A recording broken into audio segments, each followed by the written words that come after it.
Hello and welcome.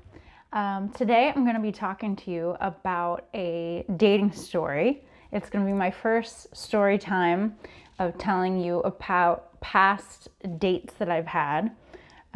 Obviously, that went wrong since I am married, but I'm going to be telling you about a story where I actually ended up dating a guy that was my upstairs neighbor when I lived on the Upper West Side many years ago. So I lived in a studio apartment on the Upper West Side, and I was working a normal 9 to 5 job. And basically every night there was noise from upstairs. Usually, I didn't know what the hell it was, but I guess it was live music. There was guitars and people talking really loudly. This wasn't noise that was going on at 9 o'clock at night, 10 o'clock at night. This was happening until 2 o'clock in the morning, 4 o'clock in the morning sometimes, very late at night. I am a person that likes my sleep. I like my surrounding to be quiet. I realize that that might be a little weird for somebody that's lived in Manhattan for so long, but I try to be a good neighbor, so I want people quiet around me. I understand if you have people in your apartment late at night or on the weekends and you're talking to a few people or you're playing some music or you have people over and it's loud and by 11 o'clock at night or midnight you've settled down. Totally fine. This was not the case for this. I had no idea who even lived above me. As I'm sure some of you probably know who've lived in a big city, you often don't know your neighbors, let alone the person that lives above you or below you. So I didn't know who it was. I was getting just so frustrated. I actually was dating a boyfriend, redating a guy, that's another story, who didn't have the to go upstairs and talk to them. That obviously didn't work out. Very quickly it ended for a multitude of reasons. But I ended up writing a note to the person that lived right upstairs. I don't know what I said. I think I tried to be as diplomatic as I could. I just said, I understand, you have people over, or maybe you're a musician or whatever, but you got to be quiet starting at 11 o'clock, 12 o'clock at night. I ended up leaving a note that, basically said, if you can please stop the noise at 11, 12 o'clock at night, then that's great. Otherwise, this is going to be a problem. So I think it was the next day or maybe 2 days later, I had a note on my door that said something to the effect of, I'm so sorry, I didn't realize how much noise I was making. Let's talk about it. Please feel free to come upstairs.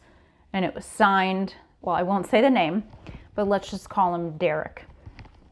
Okay, so I was like, what's up with this guy? Why do we need to talk about it? Just shut the hell up once it gets to be past midnight and we're cool. So I said, all right, well, I guess he was at least, trying to talk about it or at least trying to make amends. So let me go upstairs. So I go upstairs, knock on the door, and I open the door and he is very, very cute. And I was completely thrown off. So I didn't know what to do. I was not expecting somebody like that to open the door. I didn't know what to do.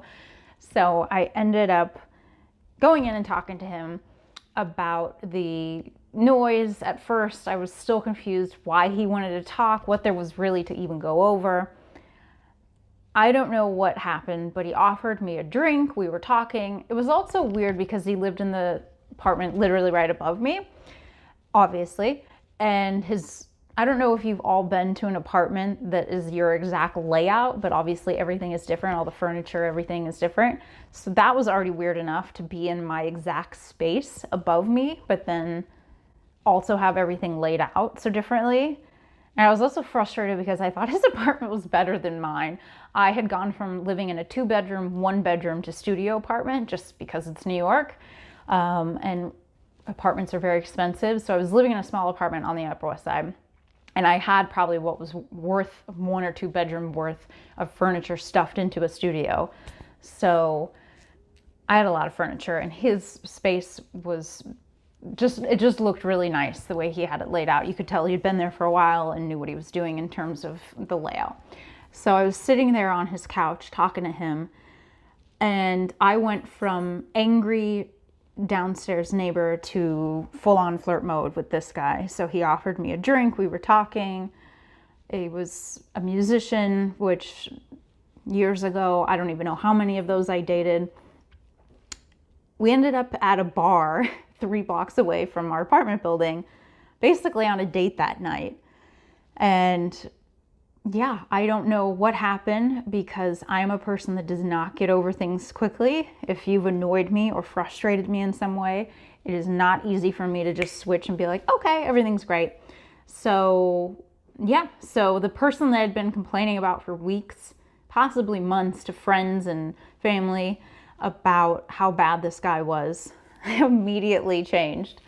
And we dated for, we went on a few dates, wasn't anything serious. He ended up just saying that we couldn't date because he was very, very religious, very Christian, and he didn't think he could be with somebody like me who is not religious or of the Christian faith. So that ended, but he was a quiet neighbor for the rest of the time that I lived up in that building. So that's my first story. Very interesting turn of events with what happened.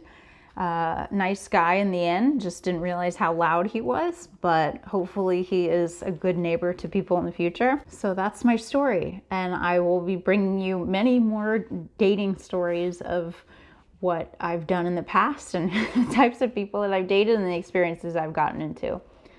So don't forget to subscribe down below and comment on any kind of weird dating experience that you've had in the past, or if you have any stories about dating or anything related to what I told you about today.